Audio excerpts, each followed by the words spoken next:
دیوبندی مکتب فکر کے معروف روحانی پیشوا، اسلامی اسکالر اور شیخ الحدیث مفتی سید مختار الدین شاہ انتقال کر گئے۔ ان کی عمر تقریباً 74 سے 75 برس تھی۔ ان کے انتقال کی خبر سے دینی حلقوں میں گہرے رنج و غم کی لہر دوڑ گئی۔ مفتی سید مختار الدین شاہ جامعہ زکریا دارالامان کربوغا شریف ضلع ہنگو کے شیخ الحدیث تھے اور وفاق المدارس العربیہ پاکستان کے سرپرست کی حیثیت سے بھی خدمات سر انجام دے رہے تھے۔ وہ دارالعلوم کراچی کے فاضل تھے اور معروف محدث مولانا محمد زکریا کاندھلوی کے خلیفہ مجاز تھے۔ وہ تحریک ایمان و تقویٰ کے بانی تھے۔ ان کی خانقاہ کربوغا شریف میں سال بھر تعلیم و تربیت اور اصلاح کا سلسلہ جاری رہتا تھا۔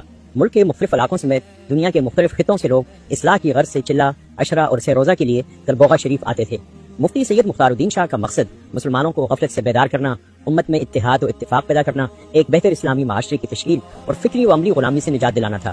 وہ ایک معروف مصنف بھی تھے اور متعدد دینی و اصلاحی کتب تحریر کی، جن میں ایمانی صفات، جلد اول، جلد دوم، آئینہ ایمان، عقیدت اور آخرت، دہریت سے اسلام، عروج و زوال، البرہان فی تفسیر القرآن، اصلاحی مجالس، اسلام اور آج کا مسلمان، اسلام کے نام پر روح اسلام کو مٹانے کی شیطانی سازش، کتاب الحیض، کتاب القسم، کتاب الطلاق، مناجات الفقیر اردو اور انگریزی میں، راہ محبت، ذکر اللہ کی فضائل اور مسائل اور کتاب النکاح شامل ہیں۔